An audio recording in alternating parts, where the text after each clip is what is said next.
코로나19 유행이 확산세로 돌아서면서 신규 확진자 수가 일주 단위로 더블링, 즉 2배로 증가하는 현상이 뚜렷해지고 있습니다. 어제 우리나라에서는 코로나19 신규 확진자가 4만 명 넘게 발생했는데 신규 확진자가 4만 명을 넘긴 건 지난 5월 11일 이후로 2달 만이라 하대요. 그래서 어제 새로운 방역 대책이 발표됐습니다. 어떤 내용이 담겼는지 자세히 알아보겠습니다. 네, 동아대 감염내과 정동식 교수 전화 연결돼 있습니다. 교수님 안녕하십니까? 안녕하십니까? 네, 안녕하세요. 오래간만입니다. 네, 진짜 오랜만이십니다. 교수님을 자꾸 이렇게 연결해서 말씀을 듣는 것 자체가 물론 반갑습니다만 그만큼 이제 코로나19 사태가 좀 심각해지고 있다 이런 반증이기 때문에 교수님 좀 잘 짚어주시길 바라겠습니다. 신규 확진자 수가 2,503명 어제입니다. 부산만. 부산의 코로나19 상황 좀 진단해 주실까요? 6월 말에 거의 최저점을 찍은 것 같은데요. 그 6월 말에 그때 말씀드렸다시피 사실 예측했던 대로 7월 되면서 다시 확진자 수가 뚜렷이 증가하는 양상을 보고 있거든요. 그래서 최근에 이틀 연속 2,000명을 넘고 있는데 한 주 동안 확진자 수를 보면은 6월 30일에서 7월 6일 동안 4,947명이 확진자가 있었는데 최근 한 주 7월 7일에서 7일 13일까지 부산에서 확진자 수가 보면은 1,762명이거든요. 한 주 만에 거의 부산도 더블링, 그러니까 2배가 발생한 거죠. 그리고 사실 감염 재생산 지수가 1.4 정도로 5주 연속으로 계속 증가하고 있는 상황이고 그리고 1 이상이면 우리가 계속 증가할 수밖에 없다라고 보고 있는데 향후에는 계속 증가 추세가 이어질 것 같습니다. 근데 다행히 이제 중증 환자는 지금 7명 내에서 계속 유지가 되고 있지만 향후에는 중증 환자 증가하는 것도 좀 추이를 봐야 될 수 있습니다. 계속 늘어나서 정말 걱정이다 하는 생각은 하고 있었는데 어제 이제 코로나19 재유행 대비 방역 의료 대응 방안을 발표했더라고요. 일단 제일 눈에 띄는 거 4차 백신 접종 대상이 확대되는 건데 좀 자세한 내용 부탁드리겠습니다. 네, 지금 사실은 초기보다도 우리가 지금 중요한 무기가 백신하고 치료제거든요.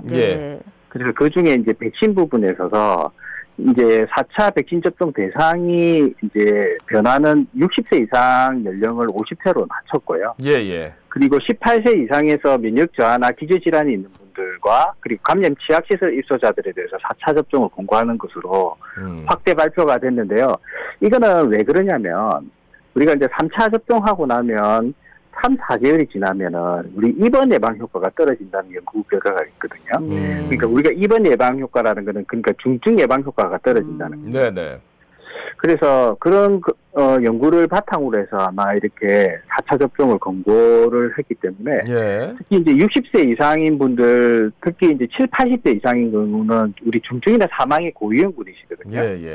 그래서 3차 접종 후나 또는 본인이 감염되셨던 분들도 3개월이 지나면 이 면역 효과가 떨어질 수가 있어서 4차 접종을 권고를 하고 있습니다. 그래서 제가 보기에는 청취자분 중에서 해당 연령이 되신 분이나 또는 부모님이 그런 분들이 계시면은 이 백신 접종, 4차 접종을 챙겨주시면 좋을 것 같습니다. 이 백신 접종이 최근에도 계속 중증 예방이나 심지어는 코로나 후유증을 줄이는 데도 효과적이라는 결과가 있기 때문에 어떻게 보면 지금으로서는 최선의 방법 중에 하나라고 할 수 있습니다. 근데 백신 접종하고 나서 조금 불유쾌했던 경험들, 그러니까 뭐 하루 이틀 좀 알아야 되잖아요.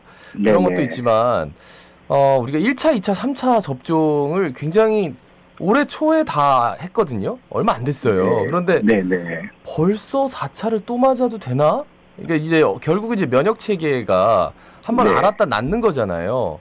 그래서 면역 체계 괜찮을까? 여기에 대해서 우려하시는 분들도 있던데 여기는 어떻게 말씀해 주시겠습니까? 오히려 최근의 연구는요. 백신 접종을 추가했을 때 말고 감염이 여러 차례 될 경우에 그 감염으로 인한 조직 손상이 더 심해진다는 연구 결과도 있기 때문에 오히려 그런 부분들을 고려한다면 백신 접종을 충분히 해서 중증 예방을 예방하는 게 더 안전한 방법이라고 할 수 있을 것 같습니다.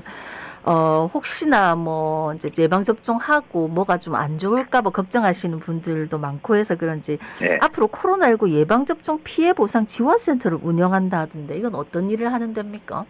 네, 기존에도 이제 피해 보상에 대한 부분들이 있었는데 센터를 만들어서 좀 더 강화를 하려고 하는 거거든요. 그래서 이제 우리 국민들이 백신 접종률을 더 이제 접근을 하고 올릴 수 있도록 하는데 아마 보상되는 의료비도 3천만 원에서 5천만 원으로 하고 사망 위로금도 5천만 원에서 1억 원으로 상향해서 지원한 방안을 검토하고 있는 것 같습니다. 그리고 보통 접종 후 42일 이내 사망한 분들 중에서 부검을 하게 되는데 예. 부검하는 경우에 사인 불명 판정을 받은 경우에도 위로금 1천만 원을 아마 지급하려고 하는 것 같습니다. 그래서 아마 19일쯤 되면 아마 좀 더 구체적인 안내를 질병청에서 할 것 같습니다. 근데 이제 기존에 이게 네. 문제가 있다라는 이게 몇 개가 안 나왔는데 실제로 네. 백신 때문에 조금 안 좋은 경험이 있었던 분들은 오히려 네. 그 외의 증상들을 호소하면서 굉장히 악화되는 경우를 왕왕 봤거든요.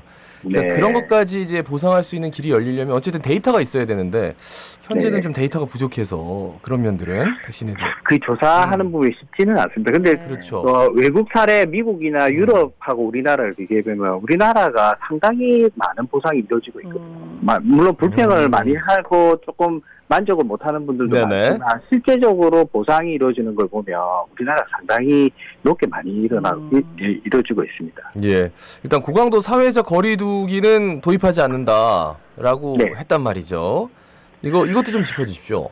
예, 사회적 거리두기 하면 딱 기억나시는 게 있으실 것 같은데요.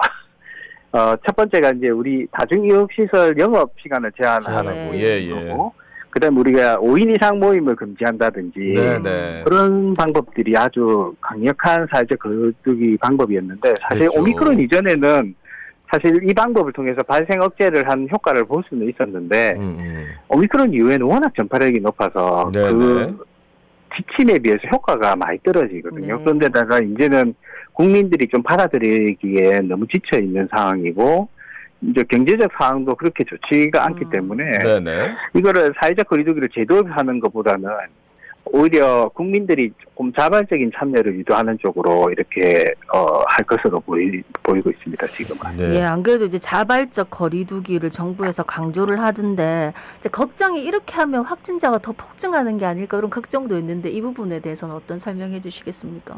근데 사실 걱정하실 수 있는데 그렇다고 해서 고강도 방역 지침을 다시 돌아간다 해가지고 할 수 있을까? 이런 증가를 막을 수 있을까? 저는 안 된다고 보거든요. 네.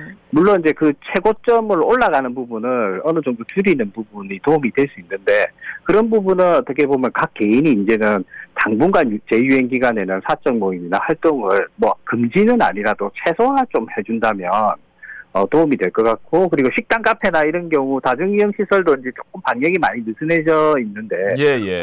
환기를 조금 더 잘 되게 챙긴다든지 그 실내에서 마스크 착용하는 걸 좀 더 강조한다든지 이런 방향으로 좀 나가는 게 도움이 될 것 같습니다. 네. 그 지금 오미크론의 하위 변인 거잖아요. BA5가. 네, 맞습니다. 그런데 이제 오미크론이 아닌 예. 아예 다른 변이가 나온다라는 가능성에 대해서도 타진하는 분들도 있더라고요. 그러면 다시 또 사회적 거리두기, 고강도의 사회적 거리두기 되는 것 아닌가?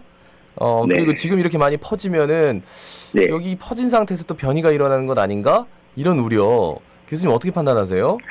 그게 이제 결국은 변이는 계속 나올 거거든요. 예. 근데 가장 중요한 거는 이 변이가 백신에 얼마나 해피성을 가지느냐, 그리고 또 중증도가 어떻느냐, 이 부분이 아주 중요합니다. 네네. 그런데 만약에 이제 지금 백신도 지금 현재 오리지널 바이러스를 가지고 만든 백신이 이제 곧 있으면은 오미크론에 특화된 백신이 나오게 됩니다. 그리고 이 BA5를 포함한 백신도 나오게 될 거고요. 예. 그리고 올해 말쯤에는 완전히 새로운 변이가 또 나올 수도 있기 때문에 그런 부분들을 우리가 독감처럼 예측을 할 수 있다면 네. 예측을 해서 이제 주기적으로 뭐 1년에 한 번 내지 두 번 정도 백신을 맞는 쪽으로 한다면은 좀 더 지금 우리가 우려하는 부분들을 좀 많이 극복할 수 있지 않을까라는 생각도 듭니다. 예. 네. 근데 이제 또 이제 확진자들 중에 보면 해외 입국자가 좀 급증세를 보이고 있더라고요. 근데 사진 신고도 잘 안 한다고 당장에 뭐 증상도 없고 이러니까 요 검사하고 관리가 좀 강화돼야 되지 않나 하는 생각이 드는데 어떻습니까? 그래서 지금은 입국하고 3일 이내 PCR 검사를 권고를 했었는데 이제는 강화를 해서 아마 1차에 PCR 검사를 하고 결과 나올 때까지는 자택에서 대기하는 것으로 이렇게 이제 권고할 것을 같거든요. 네네. 그래서 그리고 또 이제 검사 접근성을 또 향상하기 위해서 코로나19 검사센터를 인천공항에 3개, 김해공항이 하나, 제주공항이 1개 운영하고 있는데 아마 입국자 증가하게 되면 타지방공항도 좀 확대할 것 같습니다. 그래서 근데 뭐 그렇다고 해서 이제 입국자 확진 급증세가 이제 있긴 하지만 완전히 막을 수는 없는 상황이고 결국은 백신이나 치료제 위드 코로나로 이걸 관리를 해나가야 될 가능성이 많을 것 같습니다. 예, 좀 8, 9월에 최대 뭐 20만 명까지 갈 수도 있다. 네네. 이렇게 되면 고강도 사회적 거리두기 해야 되지 않나요? 어떻습니까? 그때는 어떻게 해야 되죠? 만약에 그런다면. 근데 이제 이 B5가 예. 6월 둘째 주에 1.4%밖에 안 되는데 7월 첫 주에 거의 35%까지 증가했거든요. 그렇단 말은 7, 8월 중에는 거의 뭐 100%에 가깝게 퍼지게 되고 그 원인 바이러스가 B5가 된다면 20만 명 가능한데 이게 워낙 전파력이 높고 해피성이 높기 때문에 네네. 이거를 고강도 사회적 거리두기를 한다고 해서 막기가 쉽지 않습니다. 우리 이제는. 자녀를 통해서도 감염이 될 수 있고 그래서 지금 현재는 백신 그러니까 중증이 될 수 있는 고위험군을 적극적으로 백신 접종을 하고 그리고 증상이 있는 분들은 빠르게 진단해서 그 중에서 또 치료제를 투여할 수 있도록 네네. 하는 그런 방식으로 이렇게 극복해야 될 것 같습니다. 알겠습니다. 네. 말씀 고맙습니다. 고맙습니다. 네, 수고하십시오. 네, 동아대 감염내과 정동식 교수였습니다.